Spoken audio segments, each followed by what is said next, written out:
Título.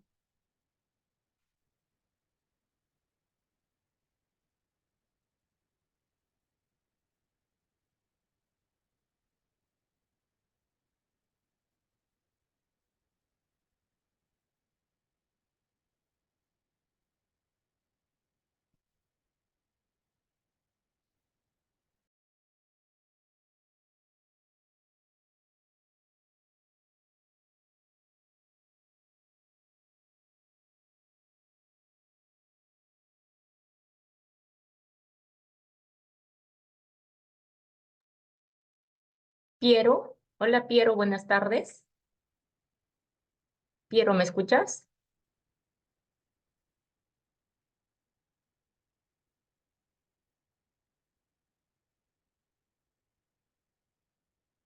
Piero, Buenas Joseph, tardes. hola, oye, Joseph, ¿ya terminaron su clase? No, todavía, doctora. ¿Todavía? Oh, todavía no acaban. No, doctora. Jenny, entonces esperaré nomás, pues. Sí, Rosana, espera unos minutitos que ingresen los alumnos. Sí, pues. Si no acaba todavía la doctora, ¿no? Dice, acabo de escuchar. Ujú. Ya lo renombré, Jenny.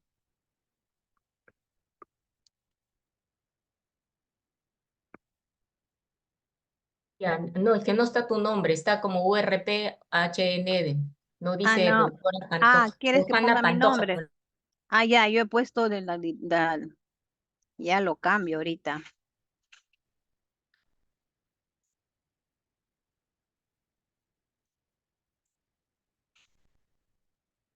Pensé que tenía que poner de la universidad. Ya, No, tu nombre. ya está.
Ali, ya cerraron, ¿no?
Buenas tardes, chicos.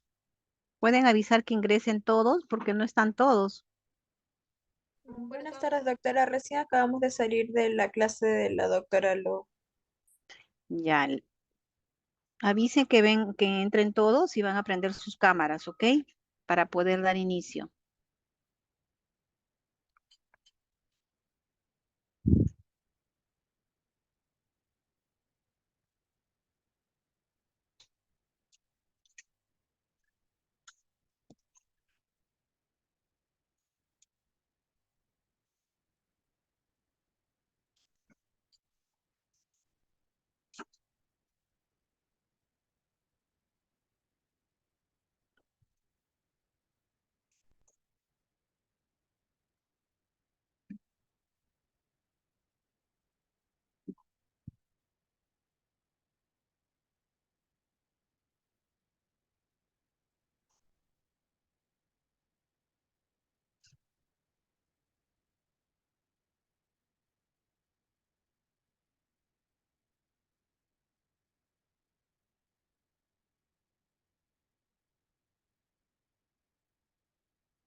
Ya creo que están la mayoría.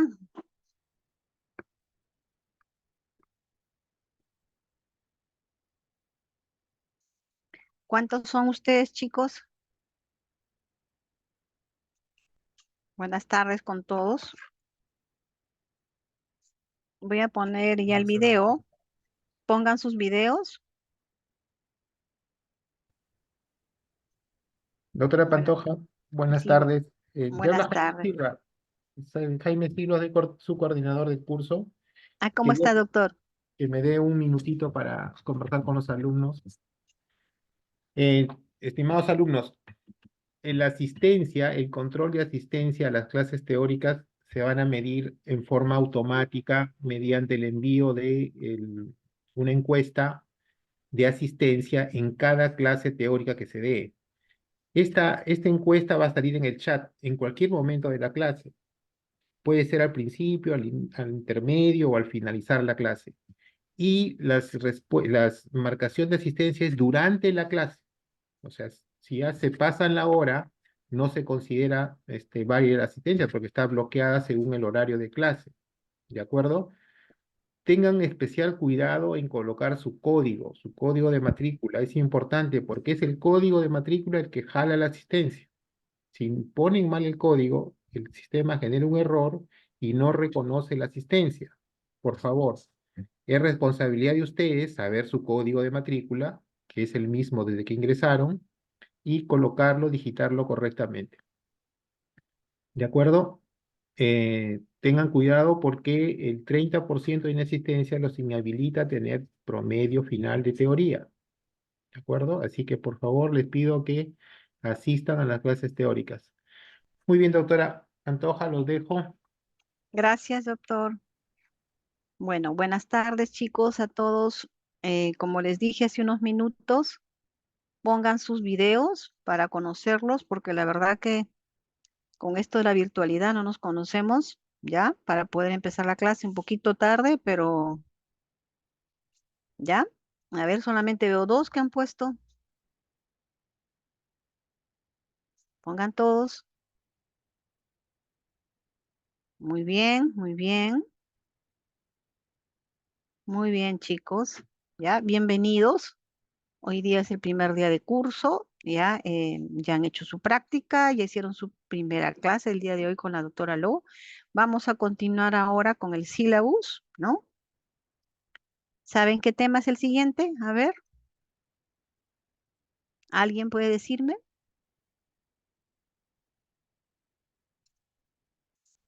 ¿No han leído su syllabus? A ver, voluntarios o les pregunto. Atención inmediata de recién nacido, doctora. ¿Seguro que es atención inmediata? A ver, Lore. Unos cambios en la adaptación de la vida extrauterina Ok, muy bien. del recién ¿Ya? nacido. Muy bien. ¿Ya? Lo que vamos a ver es primero los cambios, ¿no? Porque no podemos hacer la atención inmediata si no sabemos primero los cambios que se tienen que dar en el bebé, ¿no? De vivir dentro del útero materno a ya vivir fuera, como lo hacemos todos nosotros ahorita, que ya somos grandes, ¿no? Unos más grandes que otros, ¿ok? Entonces ahora vamos a compartir la pantalla para tener la ayuda audiovisual para explicarles, ¿ya?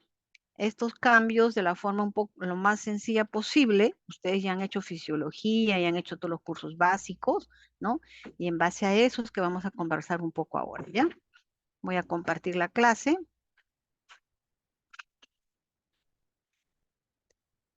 Entonces, ¿ven todos la pantalla? ¿Sí? ¿Lo ven? Sí, doctora. Sí. Ok.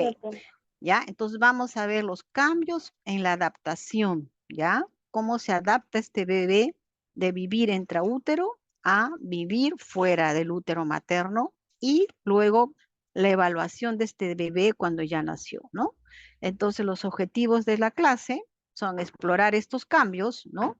Fisiológicos, porque están dentro de lo que es lo normal, ¿no? Y estos cambios fisiológicos que son en todo nuestro cuerpo, ¿no?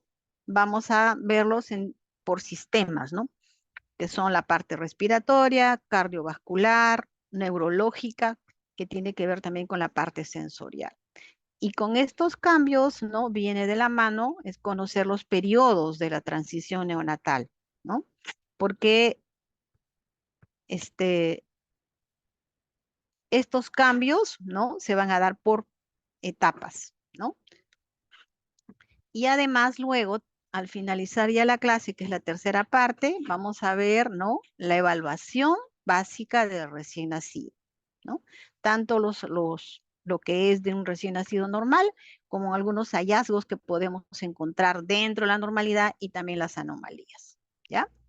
Entonces, ¿a qué llamamos primero adaptación neonatal?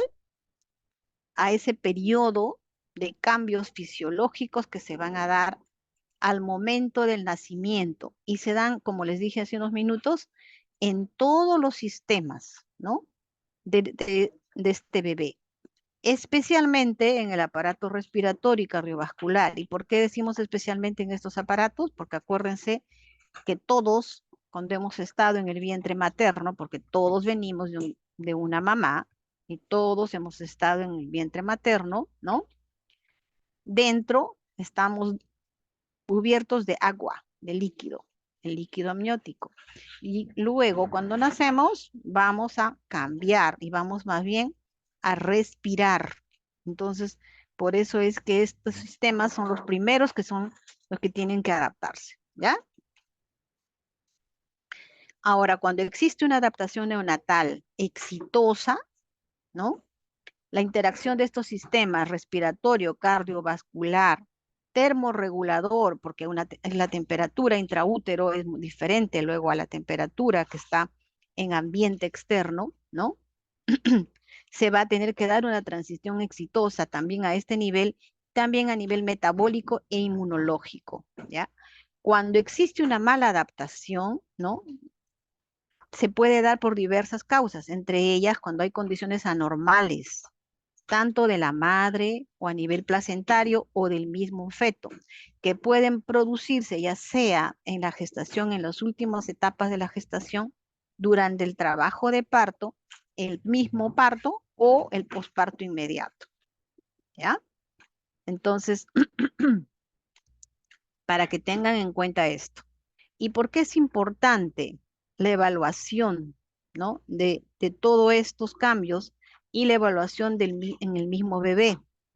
Porque es necesario reconocer en forma temprana al recién nacido de alto riesgo. ¿Y esto por qué es importante? Justamente para identificando a este bebé, podamos iniciar una intervención apropiada y oportuna. Y obviamente, identificando a un niño sano, tratarlo como tal, ¿no?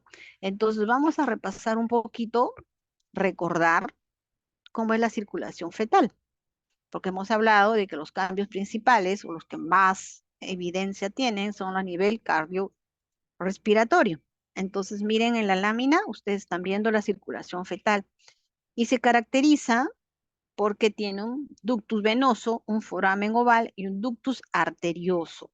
Miren que el ductus venoso que está ahí en la lámina, vamos a poner creo que completa, mejor que no la había puesto, ¿ya? Ustedes ven el cursor, ¿sí? El ductus venoso es este. ¿Se ve el cursor, no, chicos? Sí, ¿Lo ven? doctora. Ya. El ductus venoso, que es este de aquí, que permite que la sangre oxigenada, ¿no es cierto?, evite el hígado y conecta la vena umbilical a la vena cava inferior. Y el foramen oval, que es este de acá, ¿no es cierto?, permite que la sangre oxigenada vaya directamente de la aurícula derecha a la aurícula izquierda. Y el ductus arterioso que está aquí, ¿no? Ven que une, ¿no?, el tronco de la arteria pulmonar a la aorta, ¿ya? Entonces el flujo sanguíneo a nivel, cuando está en el feto, pasa, ¿no?, de derecha a izquierda. ¿Y esto por qué? Porque hay una alta resistencia vascular pulmonar y una baja resistencia vascular sistémica, ¿no? Esto que ven a nivel del feto luego va a cambiar, ¿no? Entonces resumimos todo esto gráfico, ¿no?, en forma esquemática de las características de, de la circulación fetal en una alta resistencia vascular pulmonar y una baja resistencia vascular sistémica. Entonces, ¿qué pasa para que haya una adaptación cardiovascular pulmonar? Cuando la placenta, ¿no?, sale, hay una remoción de la circulación placentaria y aumenta la resistencia vascular sistémica. Y al contrario, hay una disminución de la resistencia vascular pulmonar. Y esta resistencia vascular pulmonar se da rápidamente, ¿no? La disminución. Tanto así que vamos a tener luego un aumento del flujo sanguíneo pulmonar, miren, en 8 a 10 veces. Acuérdense que dentro del útero está esta circulación. Acuérdense que dentro del útero los pulmones no están respirando aire, ¿cierto? Porque estamos dentro de líquido. Cuando nace el bebé y respira, ¿no?, va a ocurrir esto. Disminuye la resistencia vascular pulmonar muy rápidamente y luego esta reducción de la resistencia vascular pulmonar sigue haciéndose, ¿no?, lentamente, alcanzando la cifra adulta que tenemos nosotros recién en 2 a 6 semanas, ¿no? Estos cambios van a dar lugar luego a un aumento de la presión en el ventrículo izquierdo y la aurícula izquierda, y todos estos cambios a nivel de presión van a hacer que se cierre este foramen oval que hablamos en antes. ¿Sí? Y esto ocurre a nivel respiratorio, lo que vamos a hablar es a nivel circulatorio. A nivel respiratorio, cuando nacemos y sacamos la cabeza y salimos, y tomamos la primera respiración, ¿qué va a ocurrir? Un aumento de la presión parcial de oxígeno en el alveolo por la respiración, ¿no? Y esto va a dar lugar a una vasodilatación pulmonar, a una expansión del pulmón, o sea, del alveolo. Se restablecen estos vasos que mecánicamente estaban comprimidos a nivel de intraútero, y todo esto va a dar lugar a un aumento de la oxigenación, y este aumento de la oxigenación, ¿no?, va a dar lugar al cierre del ductus arterioso, que tampoco se hace inmediatamente, ¿no?, pero ya se inicia desde el momento del nacimiento. Entonces luego tenemos esta circulación neonatal, que como ven, hay un cierre del ductus, del foramen oval, y obviamente esta unión que había a nivel fetal ya deja de funcionar. ¿Ok? Entonces, el inicio de la respiración, ¿por qué se produce? Por estímulos químicos, térmicos y táctiles. El estímulo químico, acá faltó, se borró creo la flechita, es aumento, como les dije hace unos minutos, de la presión de oxígeno. Y esto luego va a dar lugar a una disminución de la presión parcial de CO2 y a una disminución pequeña del pH con respecto al que estaba intraútero, ¿no? A nivel térmico, también hay una disminución de la temperatura ambiental. Y a nivel táctil, ¿qué va a ocurrir? Fricción en el canal de parto. Esto es un estímulo mecánico que se da justamente porque hay un trabajo de parto, ¿no? Y luego, cuando el bebé nace, la manipulación de este bebé. Todo esto va a hacer que se dé al inicio de la respiración. Entonces, vamos a tener una adaptación respiratoria, ¿no? Por compresión del tórax, que se va a producir cuando hay un trabajo de parto, se da todo el trabajo de parto en expulsivo posteriormente, y donde se va eliminando parte del líquido que existía dentro del útero, y esto va a conllevar a una expansión del pulmón, o sea, de los alvéolos, ¿no? Por todos esos estímulos que acabamos de conversar. Entonces, en una primera respiración ingresa el aire, ¿ya? Y además aquí juega un papel importante el surfactante pulmonar. A ver, ¿quién de ustedes me dice qué es el surfactante? A ver, Sami Ayala. Sami, ¿te acuerdas qué cosa es el surfactante? Sí, es lo que evita que se colapsen los alvéolos. Es como un líquido producido por los neumocitos que evita justamente que se colapsen, ¿no? Que se peguen las paredes del alvéolo. Ok, es una sustancia, ¿no es cierto? Tensioactiva que evita el colapso alveolar, ¿ya? Acuérdense que hay una primera respiración, ingresa el oxígeno. Si no hubiera el surfactante, el alvéolo que está abierto al momento de la exhalación se colapsaría, si no hubiera el surfactante. Como hay surfactante, entonces el alvéolo no se colapsa y conforme el bebé va respirando, ¿no? Se va a establecer, ¿no? Lo que es la capacidad residual pulmonar. Y ahí influye lo que acabamos de conversar, que es el surfactante. Y entonces todo esto va a dar lugar a que el bebé tenga una respiración normal. Y aquí ven el gráfico, ¿no es cierto? Líquido pulmonar, fetal, porque el alvéolo está lleno de líquido, ¿no? La primera respiración ingresa el aire y este líquido empieza a reabsorber, ¿no? Más presión de oxígeno, ingresa más aire y entonces el alvéolo va a expandirse, ¿no? Y los vasos sanguíneos que estaban contraídos antes del nacimiento se expanden. Y entonces puede haber lo que nosotros llamamos, ¿no? El intercambio, ¿no? Alvéolo arterial, en donde se va a dar, obviamente, el intercambio respiratorio de oxígeno y CO2, que ustedes ya han estudiado en fisiología, ¿me acuerdan, no? De esto dependemos nosotros, de este intercambio a nivel del alvéolo y los arteriolos a nivel pulmonar. Y es lo que ocurre a nivel, ¿no es cierto?, de primera respiración cuando nacemos. Entonces, cuando hablamos de una función efectiva del aparato respiratorio, tenemos que tener en cuenta que hay un flujo sanguíneo pulmonar adecuado, una cantidad adecuada de la sustancia surfactante, del tensioactivo, y que además los músculos respiratorios son suficientemente fuertes para poder soportar este trabajo respiratorio. Entonces, un neonato normal tiene que tener todo esto, a diferencia de los prematuros que ya ustedes verán en su clase respectiva, ¿no? Que tienen otras características que hacen que tengan dificultades en sus primeras respiraciones. ¿Ok?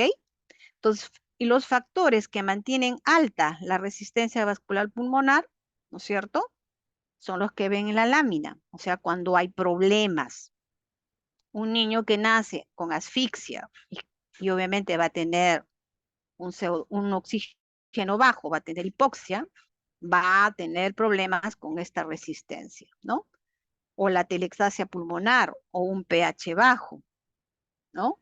O al contrario, cuando hay una expansión excesiva ya.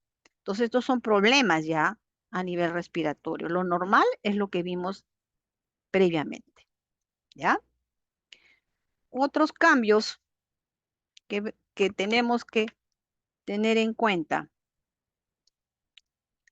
aparte del tema respiratorio, son los que ven en la lámina, ¿no? Del metabolismo de la glucosa. Y eso son importantes de detallar, ¿no? Hay que recordar que en el feto, el aporte de glucosa, como todo en general, es a través de la placenta y obviamente es el aporte materno y que se da más o menos aproximadamente de 5 miligramos por kilo minuto. Y esta glicemia fetal está en total equilibrio con la madre, ¿no? ¿Qué significa? Que lo que está con la mamá, ¿no? Va a pasar también al bebé.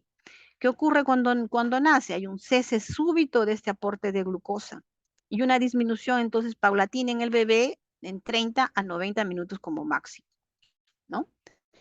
Y esto puede condicionar o condiciona, dependiendo de lo que se haga con el bebé, a un aumento, ¿no? De sustancias del estrés, como es la adrenalina, noradrenalina y glucagón, que fisiológicamente van a movilizar el glucógeno hepático, estimulando la gluconeogénesis para poder, ¿no? Contrapesar el hecho de que hay una baja de glucosa. También hay una disminución de niveles de insulina, porque todo es, obviamente, la fisiología es muy, muy sabia para poder producir, ¿no? Una tasa de glucosa de 4 o 6 miligramos por kilo minuto. Así que pasó con la otra lámina, voy a como. No quiere seguir. Un minutito. No sé por qué se bloqueó. Ya está. Luego, tenemos que tener en cuenta la adaptación térmica. En la adaptación térmica, tenemos que recordar la actividad simpática, ¿no? Al nacer, la actividad simpática va a incrementar el uso de todas las fuentes energéticas, ¿no? Acuérdense que cuando nacemos es nuestro primer estrés, el trabajo de parto. Entonces, hay una actividad simpática que ya hemos conversado hace unos pocos minutos y genera todas esas sustancias que mencionamos, ¿no? Entonces, y hay otras formas también de producir calor en el bebé, como son los temblores, la actividad muscular o también la activación del metabolismo de la grasa parda, ¿no? En general, el aumento del metabolismo es lento, ¿no? Y después a los 7, 10 días se vuelve recién normal. Y acá es para recordar un poco la adaptación, ¿no? Térmica también a través de la termogénesis química, ¿no? ¿Qué ocurre en esta adaptación? Que nuestro sistema nervioso central, a través de nuestros receptores, obviamente de la piel, ¿no? Registran, ¿no? La alteración de la temperatura. Y esto hace que haya una activación de nuestro sistema nervioso y la liberación de diferentes sustancias como conversamos, ¿no? Y esto al final genera una vasoconstricción periférica, una activación sobre la grasa parda y también el uso de ácidos grasos, como los triglicéridos para producción de calor. Un poco lenta está que no quiere cruzarla un ratito.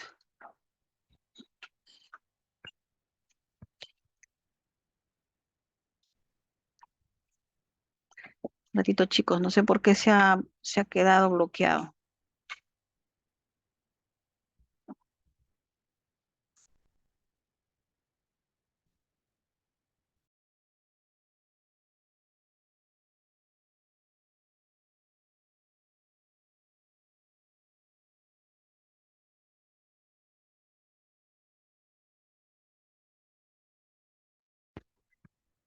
Ven la siguiente lámina, ¿no? Porque se demora un poco en seguir.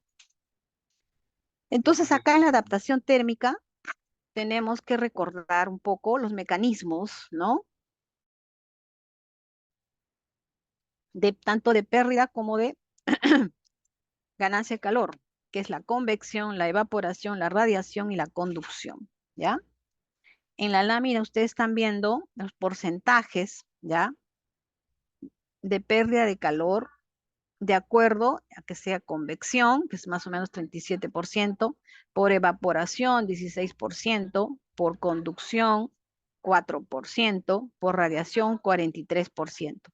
Y esto es importante tenerlo en cuenta, ¿para qué? Para la atención inmediata, que ustedes van a verlo ya en la clase, ¿no? ¿Qué es lo que tenemos que hacer para evitar esta pérdida de calor y hacer que la adaptación térmica de este bebé sea lo mejor posible?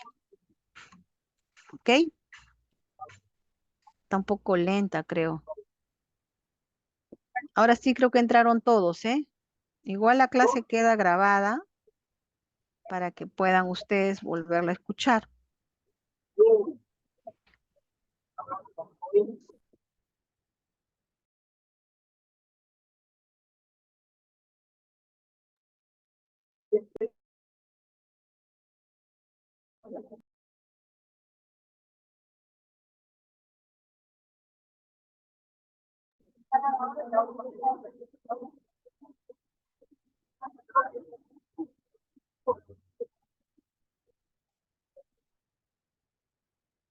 Está un poco lento el internet, creo que, chicos. Bueno, seguimos con los otros cambios fisiológicos al nacer. Como habíamos dicho en la primera lámina de los objetivos, ¿no? Los otros cambios que vamos a revisar son tanto al sistema nervioso como en los otros órganos. En el sistema nervioso hemos visto un poco con la parte de regulación térmica, ¿no? Y también existe un aumento de la actividad motora, ¿no? A nivel renal, en el bebé hay un incremento en la reabsorción del sodio, ¿no? Y hay una mejora también en la tasa de la filtración glomerular. A nivel hematológico, hay una reducción marcada de la eritropoyetina, ¿no? Y por lo tanto de la eritrogénesis, así como hay un incremento del número de leucocitos y neutrófilos en la sangre. A nivel del sistema gastrointestinal, ¿no? Tiene que haber una eliminación de meconio. No necesariamente es inmediato, ¿sí? En algunos niños puede demorar, pero tiene que haber una eliminación de meconio. Y si estamos hablando de un niño normal, un niño a término, tiene que haber una coordinación efectiva, como ven aquí, entre lo que es la succión, deglución y respiración. Esto es súper importante para que ese niño pueda lactar en forma adecuada. Cuando hagan la clase que les corresponde, van a explicarles, van a decirles desde qué edad gestacional un bebé está en la capacidad de tener esta coordinación entre estos reflejos de succión, deglución y obviamente la respiración. A nivel hepático todavía hablamos de un hígado inmaduro, ¿ya? Pero funcionante, ¿no? Porque tiene que haber metabolismo de los carbohidratos, hay también producción de factores de coagulación, hay conjugación de bilirrubina, ¿no? Y también almacenamiento de hierro. Sí, está bien lentito esto.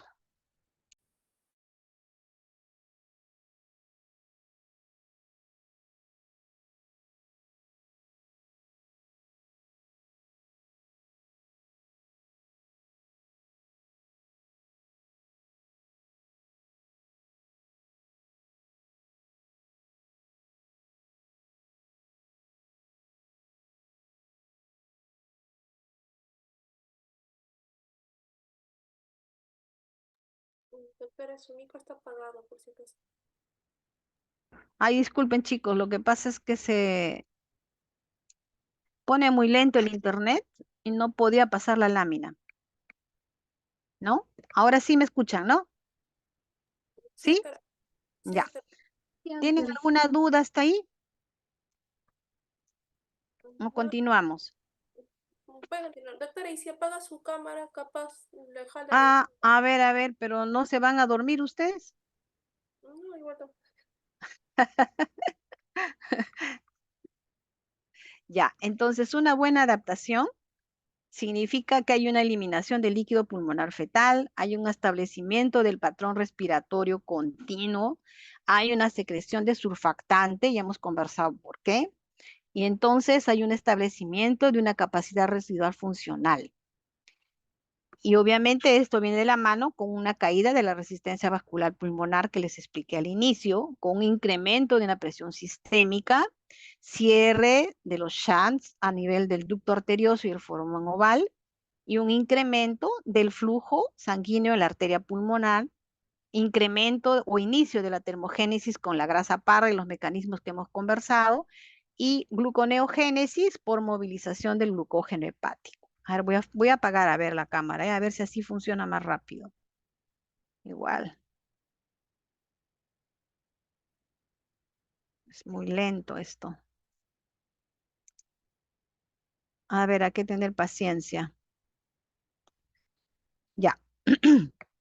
Esto es una gráfica básicamente para que vean la adaptación del recién nacido, tanto a nivel de los ruidos cardíacos, la actividad motora, a nivel intestino, lo que ya hemos conversado. Solamente aquí para hacerles un poquito de énfasis con respecto a la actividad motora del bebé.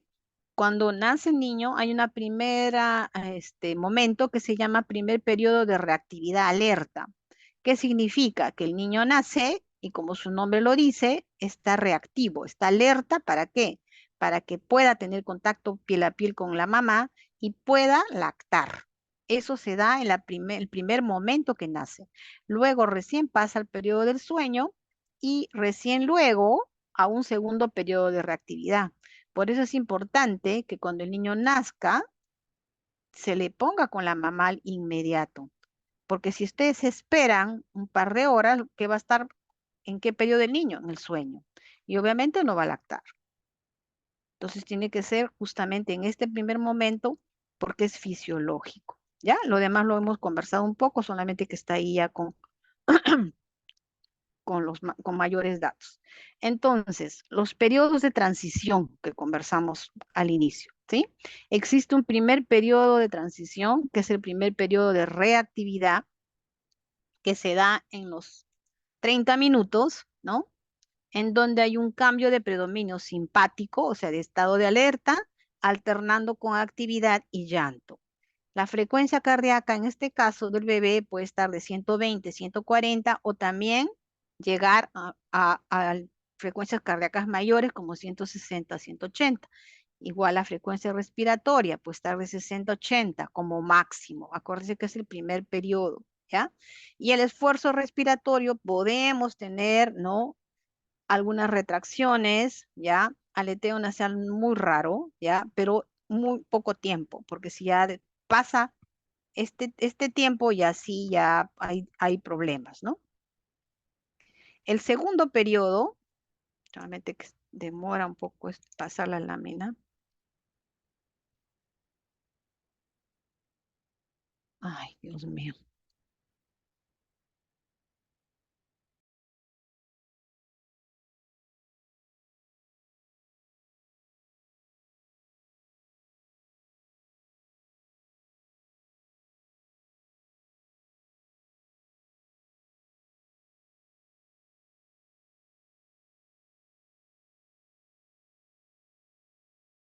Pues a ver, apaguen ustedes sus cámaras. De repente es por la gran cantidad de alumnos que no me deja pasar los diapositivas. A ver.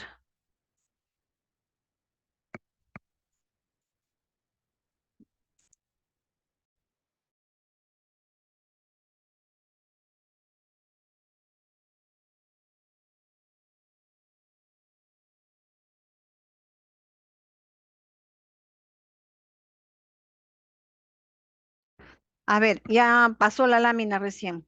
El segundo periodo de transición, que es el llamado de inactividad o intervalo de reposo, ¿se acuerdan que les expliqué en el gráfico? ¿No? Dura ya un poco más, de 2 a 3 horas. En este periodo vamos a tener una marcada disminución de la actividad motora y va a entrar el niño, obviamente, en la fase de sueño. Y por lo tanto, su frecuencia cardíaca va a disminuir. Miren, llega de 100 a 120. Igualmente, la frecuencia respiratoria desciende, ¿ya? Sí, y no tiene distrés, obviamente. El peristaltismo intestinal en este momento puede estar a veces marcado. Y el tercer periodo, que tener paciencia con esta lámina.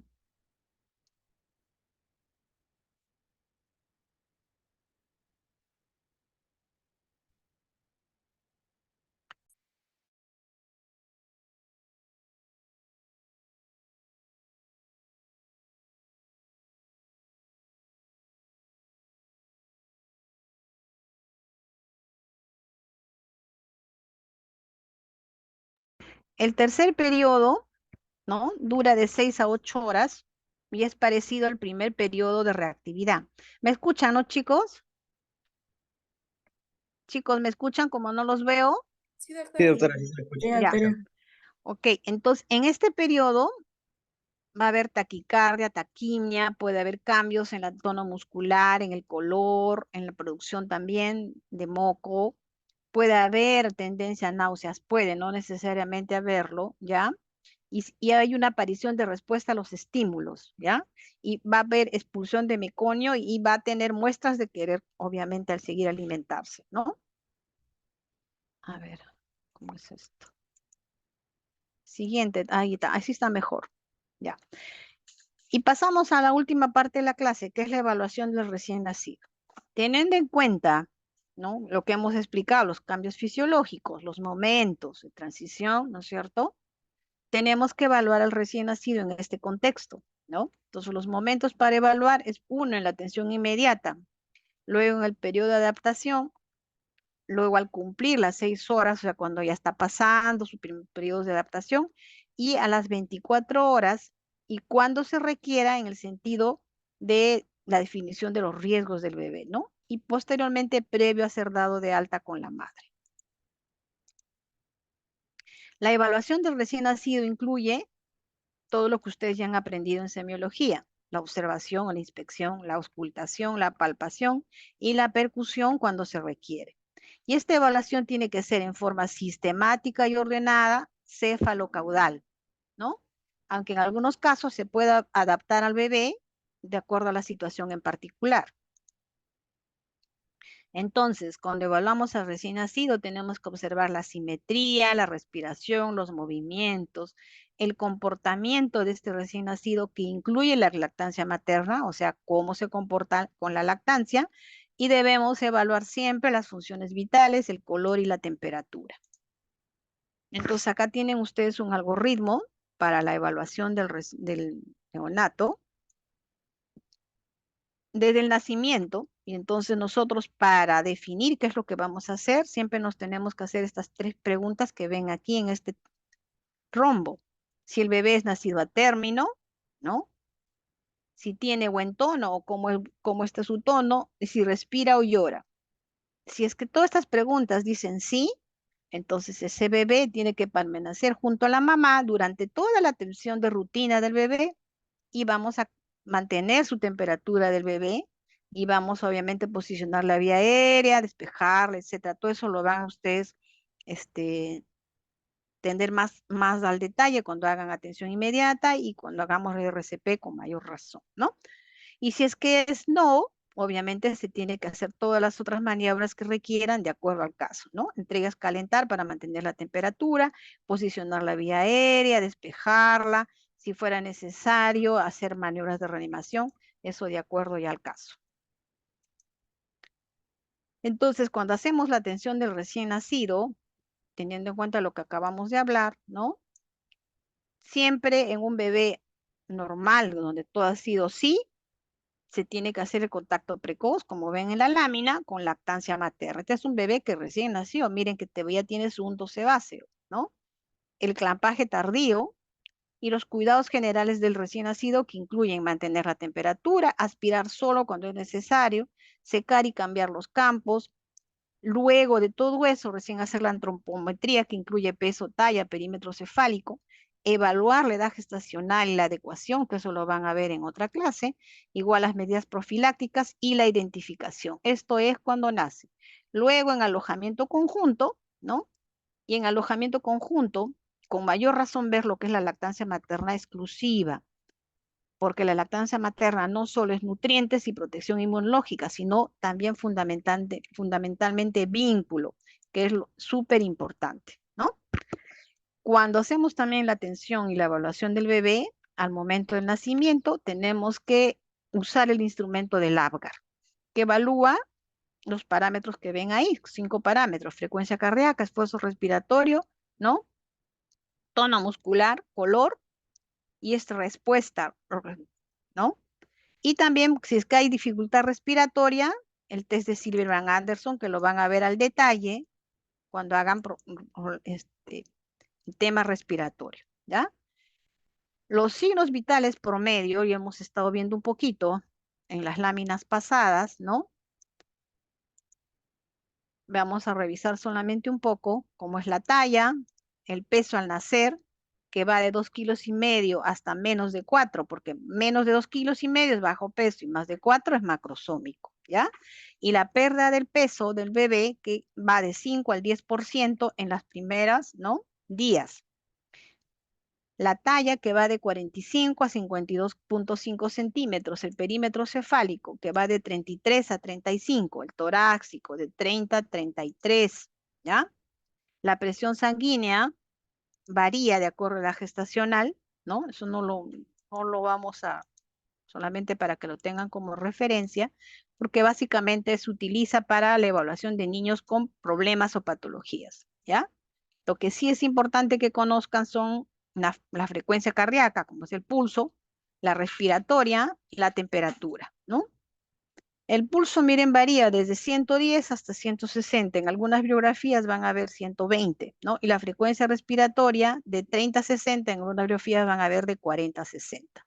En cualquiera de los casos, ustedes tienen que hacer una evaluación en 1 minuto. Y la temperatura va a variar si es rectal o axilar. ¿Ok? Y el llenado capilar, obviamente, menos de 3 segundos. Este es un bebé normal y este es un bebé grande con un adecuado.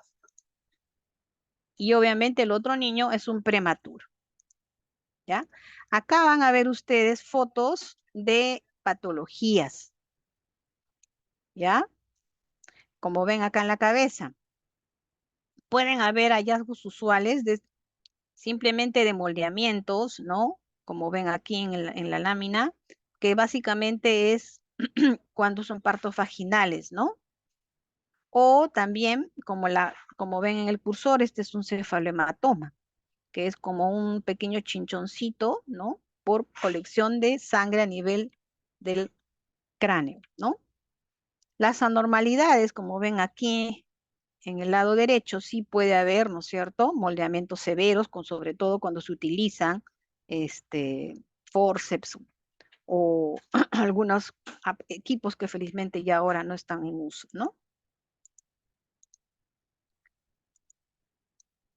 En el caso de ojos, ¿no? En los ojos tienen que ver la simetría, la apariencia, si es que hay secreciones, las escleras y sobre todo el reflejo, ¿ya?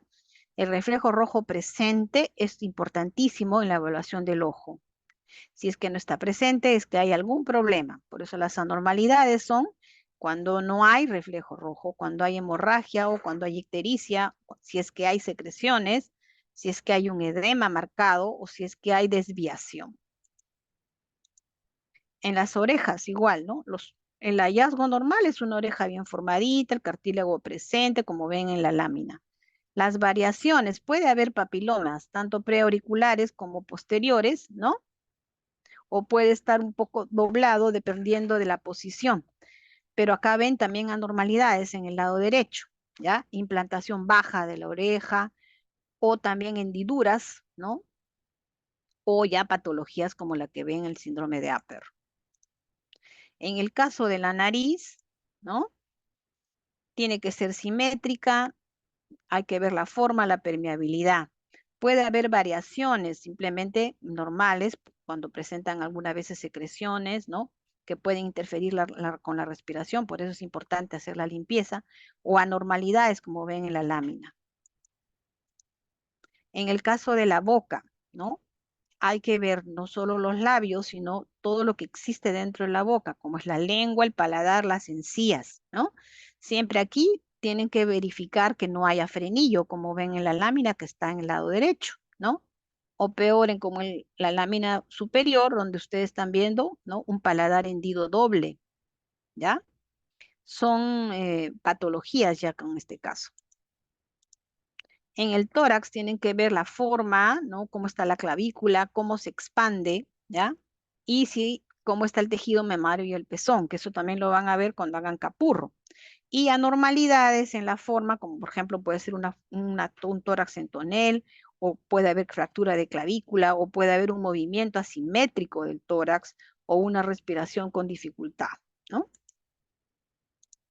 Cardiovascular, ya hemos hablado la frecuencia cardíaca y del llenado capilar, pero sí acá tienen que evaluar, ¿no? Si hay presencia de soplos o también el ritmo, si hay ritmo regular, ¿no? Las anormalidades, tanto en el llenado capilar, cuando obviamente mayor de 3 segundos, o los sonidos cardíacos están disminuidos, o hay soplos, o hay arritmias, o peor, cuando está ausente o débil. En el caso de abdomen llano, ¿no? Tienen que ver la forma del abdomen, el muñón umbilical, si hay ruidos hidroaéreos y la permeabilidad del ano. Nunca se olviden de esto, ¿eh? Y anormalidades desde groseras hasta muy, digamos, que son muy leves, ¿no? Como enrojecimiento o algunas situaciones como esta. En genitales, dependiendo si es masculino o femenino, tienen que ver la apariencia, ¿no? En el femenino, los labios mayores, menores, ¿no? En el masculino tienen que ver el prepucio, las glándulas, el escroto y sobre todo si los testículos están presentes en ambos, ¿no? En anormalidades pueden ver sangrado. Si es que es excesivo, obviamente no es normal. Y en los varones, si hay epispadias, hipospadias, fimosis, hidrocele, criptorquidia o también genitales ambiguos, ¿no? Ahí ven las fotos. En el caso de extremidades, obviamente la apariencia general, cómo está el movimiento, la fricción, ¿no? El color y las anormalidades, como ven en la lámina, ¿no? Cuando lamentablemente hay, ¿no? Ausencia de todo un miembro o de partes de miembro.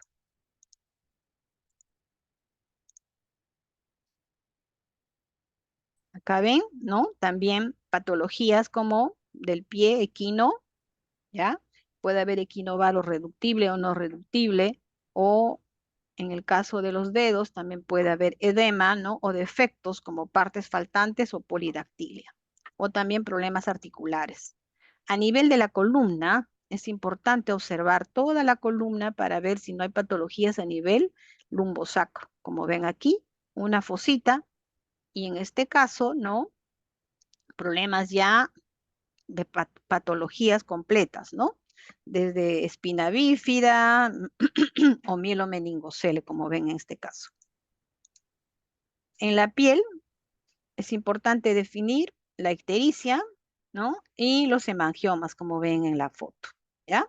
Las variaciones pequeñas de hemangiomas no hay problema, ¿no? Pero cuando son hemangiomas marcados, sí es importante tenerlos en cuenta. Y obviamente si hay una piel pálida. Entonces, el reconocimiento en todo esto de la evaluación de un bebé es que ustedes tienen que ver, ¿no? Al evaluar a este neonato, reconocer a un neonato enfermo. ¿Y cómo van a reconocer? Con una historia perinatal que han hecho la primera clase con los factores de riesgo y sobre eso la evaluación física que acabamos de ver, ¿no? Desde la piel, respiratorio, cardiovascular, sistema nervioso, las características morfológicas, sobre todo si hay dismorfismo y todos los otros sistemas que acabamos de conversar, ¿no? Y cuando ya el bebé está en alojamiento conjunto, se tiene que evaluar junto a la madre. Por eso es que hablamos de alojamiento conjunto. Y aquí la evaluación es a las 24 horas y la evaluación previa al alta. Y en este caso tenemos que siempre comparar la evaluación de todo lo que acabamos de hablar también con el peso. O sea, ¿qué significa? El peso al nacer con el peso del alta. Y siempre buscando si ha habido signos de alarma para descartar algunas enfermedades. Gracias, chicos. ¿Preguntas? Ahora sí, vamos a poner el video y sus videos de todos. Sus videos, preguntas para terminar. Estamos casi a la hora. Me han dado 1 hora y justo vamos 3:30, 4:30. ¿Preguntas? ¿Está todo claro? ¿Alguna duda? ¿Ninguna? Entonces,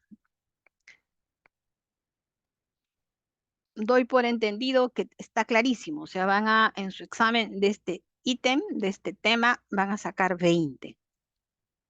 ¿Mm? Espero, ¿eh? He tratado de ser lo más clara posible y lo más sencilla posible. A ver, quienes levantaron la mano tienen la palabra.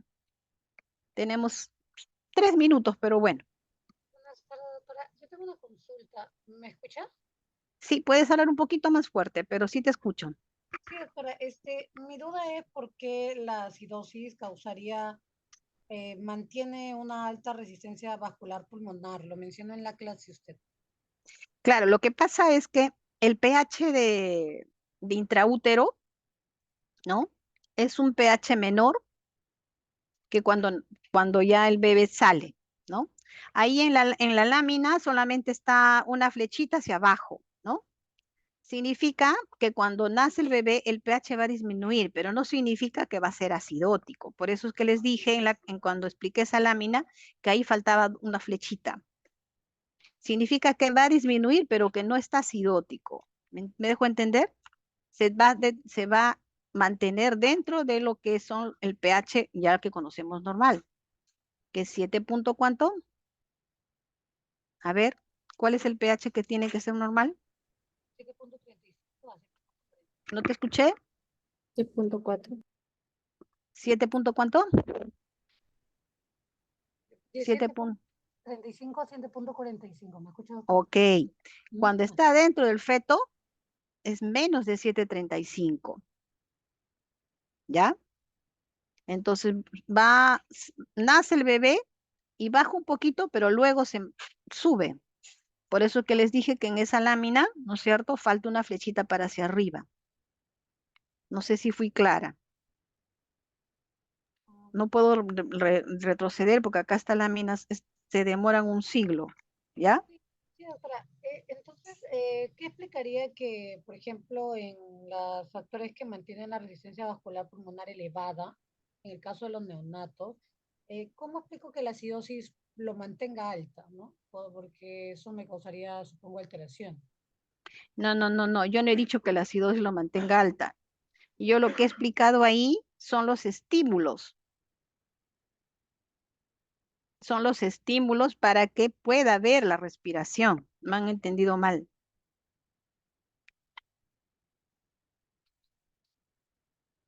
Por eso es que no te queda claro. Acuérdate que el estímulo para que, a ver, vamos a hacerlo así más sencillo. Nace el bebé, ¿no es cierto? ¿Y qué hace con la primera respiración? Ingresa el oxígeno y aumenta, ¿qué cosa? La presión arterial de oxígeno, ¿no es cierto? Y eso va a hacer, ¿no es cierto?, que aumente, que disminuya o que aumente la presión vascular pulmonar. No sé quién me está preguntando porque no los ubico todavía. Sí, doctora, cuando ingresa el oxígeno, ¿Cuál es tu nombre, disculpa? Guadalupe, doctora. Guadalupe. Cuando el bebé respira, o todos cuando hemos llegado a este mundo, respiramos, aumenta, ¿no es cierto?, la presión de oxígeno, ¿ya? ¿Y eso qué hace a nivel del alveolo? A ver, Guadalupe, para todos. Disminuye la resistencia vascular pulmonar. Disminuye la resistencia vascular pulmonar y aumenta, ¿qué cosa? Aumenta la resistencia vascular sistémica. Exacto, ¿ya? Ese es el mecanismo por el cual, ¿no es cierto?, van a cambiar esa foto que les enseñé al inicio, ¿no?, de la circulación fetal. Lo que les dije del pH, ¿no?, es un estímulo, no es que va a tener acidosis el bebé. Al contrario, cuando el niño nace, ¿no?, y por X causa, por ejemplo, es un prematuro, el prematuro nace, ¿ya?, respira, entra la presión arterial, aumenta la presión, pero como no tiene surfactante, el alveolo se colapsa. Entonces, ¿qué ocurre ahí? Ya no hay aumento de presión arterial de oxígeno, ¿no es cierto? Entonces, nos va a ocurrir el periodo, lo que hemos conversado de los cambios fisiológicos adaptativos. Y entonces, más bien ahí, el pH de ese niño, por el aumento del CO2 y todos los demás mecanismos, ácido láctico, etcétera, va a ser que tenga acidosis, pero una acidosis ya patológica. Y eso más bien va a influir adicionalmente para que se dé lo contrario de lo que acabamos de hablar ahorita de adaptación. ¿Sí, Guadalupe? No sé si te expliqué ahora con lo del prematuro. Aló, Guadalupe, ¿me escuchas? Porque como no les veo, Le estaba diciendo que me quedó claro. ¿Escucha? no te escucho bien. Estaba claro, doctora, ya me quedó. No te escucho como lejos, pero te expliqué con lo del prematuro. No sé si para todos. ¿Sí me escuchan? Porque no te escucho ahora. Chicos, Creo, chi- doctora, que dice que sí, todo claro. ok, ya, porque no lo escuchaba. Ok, chicos, entonces espero que haya sido claro la clase. Ahí tienen la clase grabada para cualquier consulta, ¿ya?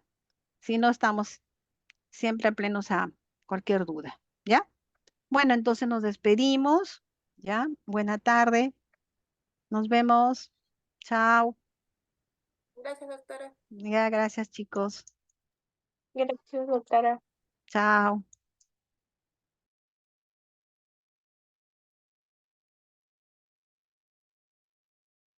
Gracias, doctora.